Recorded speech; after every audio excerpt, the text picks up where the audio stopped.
Recently, a man died in a sealed hotel suite in Washington, D.C. He wasn't a politician. He was the architect. He was the shadow behind the 2024 and 2026 campaigns. You are about to hear one of the most disturbing testimonies ever recorded. Stay with us for this testimony, because it will forever change your view on the party you support and the man you worship. Listen. I always assumed the mark of the beast would be forced upon us by soldiers with guns. I imagined a visibly evil dictator, something out of a movie. I was a political operative, a cynic. I didn't believe in ancient prophecies, but I was wrong. The terrifying secret I discovered is that the beast doesn't need to force you. He makes you wear your allegiance willingly. He makes you buy it. My name was Marcus. I was a chief strategist in Washington. If you watched cable news over the last 2 years, you heard my talking points coming out of your favorite anchor's mouth. I taught you to despise the other side. I taught you that they were demons and that we were angels. I did it because anger is the best mobilization tool. A divided people is easy to control. I died in 2026, just as the new loyalty laws were being debated. I felt a sharp pain in my chest, then darkness. I didn't fall into fire immediately. I fell into a massive arena. It looked like a political rally, but the size of a city. The noise was deafening, not cheering, screaming. Millions of people jam-packed together, bathed in red light, and they were all wearing the hat. But the hats weren't made of fabric here. They were made of molten red iron, fused to their skulls. The words on the hats weren't slogans anymore. They were names. Idolater, hater, fool. The iron caps burned their skin, cooking their brains, but they couldn't take them off. They were part of them now. They were chanting a mindless rhythmic roar. They were chanting the names of politicians. Traitor, traitor, traitor. They were screaming at each other, fighting, biting, tearing at the people next to them, convinced that the person standing beside them was the enemy. And on the stage, towering over the crowd, were the leaders. The men and women I had worked for, the ones you argue about on Facebook. They weren't fighting each other here, they were holding hands. They were laughing. Their mouths were impossibly wide, filled with jagged teeth. They were feeding on the rage of the crowd. The anger was like smoke, rising up and being inhaled by these giants. One of them, a man I had shared whiskey with just a week before,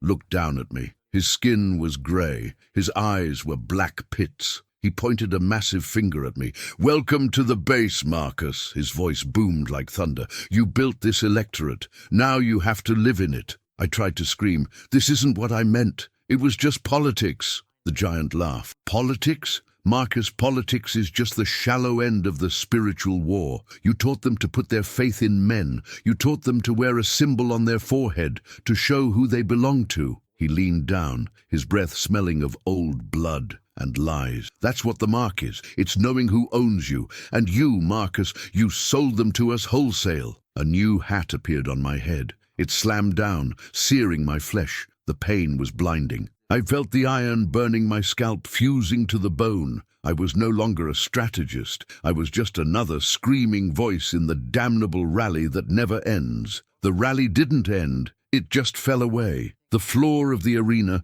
made of those screaming faces, suddenly dissolved. I didn't fall into fire. I fell into something colder, harder. I landed on a floor of polished black glass. It looked like the lobby of a high-end bank, the kind where they serve you espresso while they steal your retirement. But the walls weren't marble. They were made of server racks, endless rows of blinking blue and red lights, towering up into the dark. The sound was maddening. It was the sound of 1,000,000 hard drives spinning. It was the sound of the algorithm. I tried to stand up. My head was still burning from the iron hat, but now a new pain started. It was in my right hand. I looked at it. The skin on my palm was moving. It wasn't twitching. It was rippling, like there was a worm living under the surface. I watched in horror as the skin split open, but no blood came out. Instead, a black, oily substance leaked out and formed a shape, a barcode, a QR code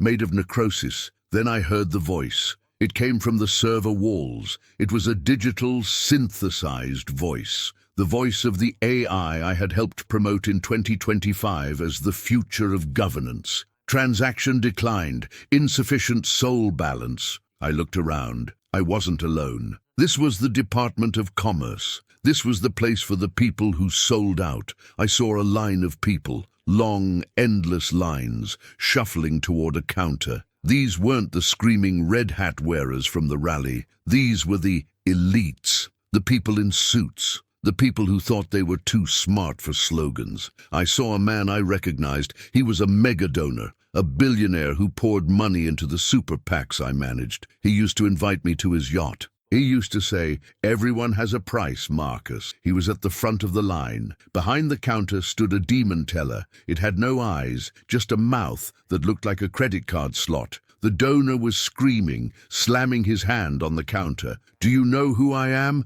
I own the Senate. I want to buy a drop of water, just one drop." The demon teller smiled. "We don't accept dollars here, sir. We don't accept Bitcoin. We only accept the currency of the mark." "Take it!" the donor screamed. "Take whatever you want." The demon grabbed the donor's right hand. It didn't scan it, it bit it. It bit the entire hand off at the wrist. The crunch of bone echoed in the silence. The donor fell to his knees, howling, but he didn't bleed red blood. He bled gold dust, molten burning gold that poured out of his stump and melted through the floor. "Transaction accepted," the demon said. "One drop of water." It handed him a thimble. The donor drank it greedily. But as soon as the water touched his lips, it turned into sand. He choked, coughing up dry dust. He had paid an arm for nothing. And then I watched his hand grow back, just so he could pay again. This is the economy of hell. You pay with your body and you get nothing but dust. I backed away, terrified. I hid behind a server rack.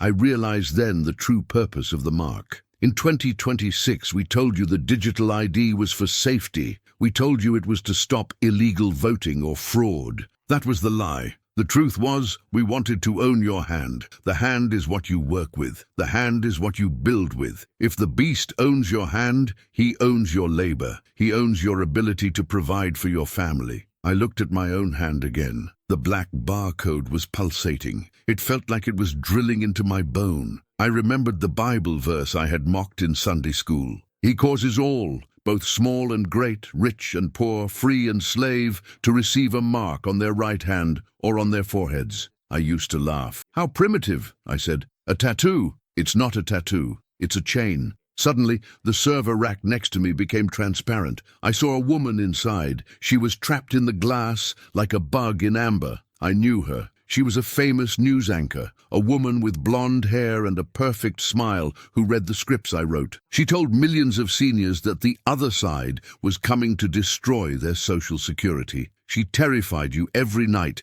at 6 p.m. She wasn't smiling now. She was wearing headphones, but they were fused to her ears. Her mouth was sewn shut with copper wire, but her eyes were forced open, staring at a screen in front of her. On the screen, she was forced to watch the consequences of her lies. She saw a family fighting at a dinner table. She saw a son stop talking to his father because of a political argument she started. She saw the hatred she planted blooming like a poisonous flower. The server hummed louder. Zap!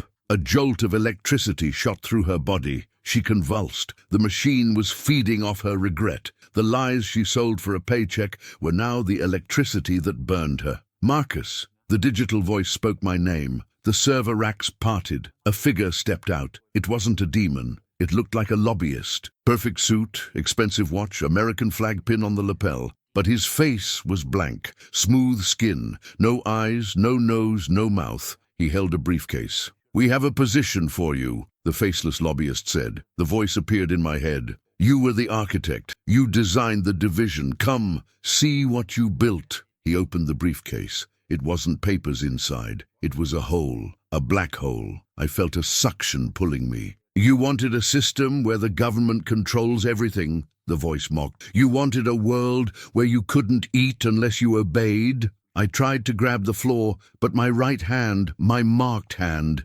betrayed me. My own hand let go. My hand obeyed the beast, not me. That is the ultimate horror. You are a prisoner in your own body. Your hand belongs to the system. I was sucked into the briefcase. I fell through the darkness of bureaucracy. I fell through the red tape of hell. And I landed in the place I fear the most for you. I landed in the room of 2027, the future you are walking into right now. I fell out of the darkness and hit something soft. It was a beige carpet. I smelled pot roast and stale coffee. I stood up, shaking, my marked hand throbbing. I looked around. I was in a living room. It looked exactly like the living rooms in the swing states I polled. A recliner, a TV tuned to the news, a family photo on the mantel. But there was a calendar on the wall. The date was January 22nd, 2027. The future, the immediate future. I saw two people sitting at the dinner table. They were ghostly figures, replaying a scene from Earth like a hologram on loop. I saw a father. He looked like you. Grey hair, tired eyes, hands callous from work. And I saw a son. He was young, maybe 25. He was wearing wireless earbuds. He was staring at his phone. The father bowed his head to pray. Lord, thank you for this food. Protect us from the evil in the capital. The son didn't close his eyes. He tapped his screen. I walked closer, invisible to them. I looked at the son's phone. He wasn't texting a girl. He wasn't checking scores. He was on the Citizen Watch app. I froze. I knew that app. I wrote the funding bill for it in 2025. We sold it as a way to report illegal activity. We told you it was to stop criminals. But the son wasn't reporting a criminal. He was selecting an option from a drop-down menu, familial disloyalty. He typed a message. My father refuses to update his biometric ID. He is praying to the old God, not the state. I wanted to scream at the father, "Run! Your boy is a traitor!" But I couldn't speak. I watched the son hit send. A second later, the TV screen in the room turned red. A siren blared from the speakers. Citadel alert.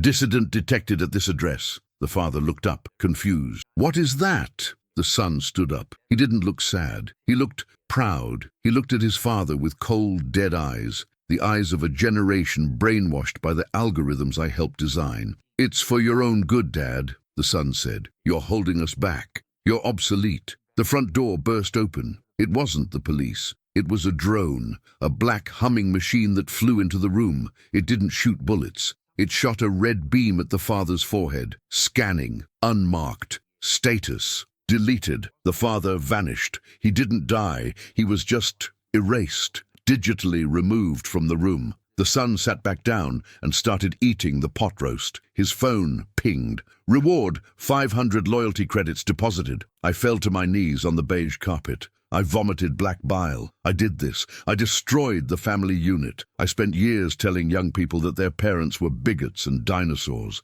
I spent years telling the old people that their children were snowflakes and enemies. I weaponized the dinner table. I turned the commandment, honor thy father and mother, into report thy father and mother. The room dissolved. The carpet turned into stone. The pot roast smell turned into incense and rot. I was now standing in a church. But it wasn't a church of God. It was the first church of the state. This is where the political idolatry reaches its peak. The pews were packed. Thousands of people wearing the iron hats. But look at the altar. There was no cross. The cross had been taken down. In its place was a giant golden statue of an elephant and a donkey fighting. But they were fused together, creating a two-headed beast. And draped over them was the flag. But the flag wasn't red, white, and blue. It was just red, soaked in blood. I saw the pastor step up to the pulpit. I knew him. He was a TV evangelist. I had paid millions to endorse our candidate.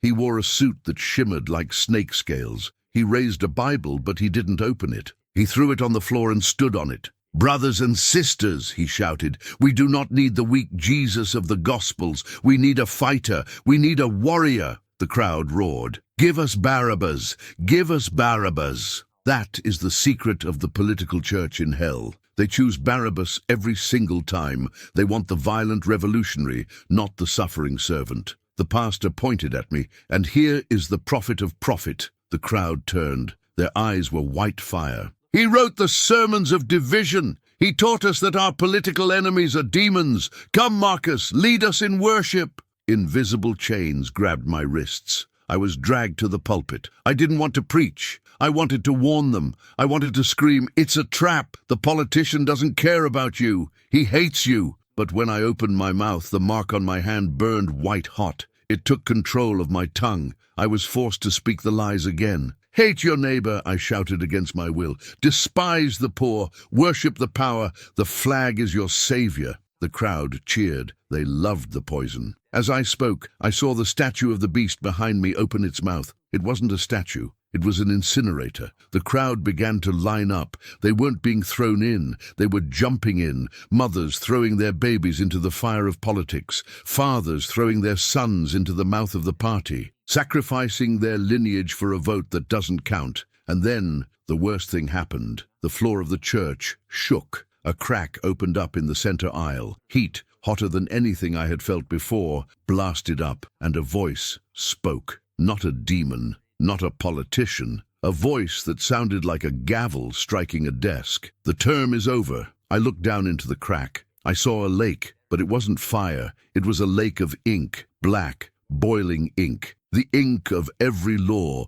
every executive order, every corrupt contract ever signed. And floating in the ink were the kings of the earth, presidents, dictators, prime ministers. They were bobbing in the ink, gagging, trying to stay afloat. And they were looking up at me. They were waiting for their advisor. They were waiting for the strategist. I felt the suction. The room of 2027 was fading. The judgment of the deep state, the real deep state, the abyss, was beginning. I slid toward the crack. I tried to grab the pulpit, but the pastor stepped on my fingers. "You served the system well, Marcus," he grinned. "Now go meet the founder." I fell into the ink. I sank into the lake of ink. It was thick, warm, and tasted of bitter iron. It filled my nose and ears. I tried to swim, but you cannot swim in ink. It stains you. It weighs you down. As I sank, I saw them, the faces of history, dictators, emperors, kings. They were suspended in the black liquid, perfectly preserved, eyes open, staring at nothing. They were the trophies. I hit the bottom, but it wasn't a muddy floor. It was a carpet. A plush, red carpet. The ink drained away instantly, leaving me dry, standing in a room that took my breath away. It was an office. It was oval. It had heavy drapes, a resolute desk, and flags of every nation standing in the corners. But the flags were all grey. The color had been drained out of them. Sitting behind the desk was a figure. I expected a dragon. I expected a monster with 7 heads, but the devil doesn't come to a political strategist as a monster. He comes as the perfect candidate. He was a man in a flawless suit. He was handsome, charismatic. He looked familiar. When he turned his head to the left, he looked like the leader of the right. When he turned his head to the right, he looked like the leader of the left. He was a shapeshifter. He was every politician you ever loved, and every politician you ever hated rolled into one. He smiled. It was the smile of a billboard, bright, white, and completely empty. "Marcus," he said. His voice echoed like a microphone in a stadium. "My best employee. You delivered the swing states perfectly." I stood shivering. "Who are you?" I whispered. He stood up and spread his arms. "I am the system," he said. "I am the anger you feel when you watch the news. I am the pride you feel when you wear the hat. I am the division." He walked around the desk. He didn't walk. He glided. "You humans," he laughed softly. "You are so easy to trick. We give you 2 doors, red and blue, and you fight to the death over which door to open. You burn your families, you destroy your churches, you hate your neighbors, all to pick a door." He leaned close to my face. His eyes were not human. They were TV screens, flickering with static. "But you never realized. Both doors lead to the same slaughterhouse. My slaughterhouse." He grabbed my right hand, my marked hand. He admired the barcode. "Beautiful work," he said. "This is the ultimate vote. When you take the mark, you aren't voting for a term. You are voting for eternity." I pulled my hand away. "I resign," I shouted. "I want to cancel my registration. I want to switch sides." The candidate laughed. The sound shook the walls. The grey flags began to bleed. "There is no switching sides here, Marcus. You built the cage. You locked the gate. You threw away the key." He opened a drawer in the desk and pulled out a document. It was the Global Security Act of 2026, the bill I had written. "You signed this," he said. "You gave us the legal right to your soul." He reached for a stamp, a heavy iron seal. He was going to stamp my forehead, approved for destruction. I closed my eyes. I knew it was over. I had won every campaign on earth, but I had lost the war. I thought about the father and son in the living room. I thought about the hate I had manufactured. I whispered, not to the candidate, but to the ceiling, God, if you exist, veto this. It was a weak prayer, a lobbyist's prayer, but God does not need a majority vote to act. Boom! The Oval Office shook. The ceiling didn't crack, it dissolved. A light, not the red light of the rally, not the blue light of the screens, but a gold light, fierce and burning, crashed into the room. The candidate screamed. For a second his mask slipped. The handsome face fell off. I saw the maggot-ridden skull beneath. I saw the ancient hatred. He shielded his eyes. No! He is mine! He is marked! A voice spoke from the light. It didn't speak English. It spoke thunder. The debt is paid, the term is cancelled. I felt a hook, a rescue hook, grab me by the chest. It yanked me upward. I flew out of the office. I flew out of the lake of ink. I flew past the Church of the Beast. I flew past the room of 2027. I flew past the bank of flesh. I flew past the rally of the red hats. I saw them all shrinking below me, a kingdom of fools ruled by a liar. I heard the screams of the patriots fading away. Slam! I hit my body in the hotel room.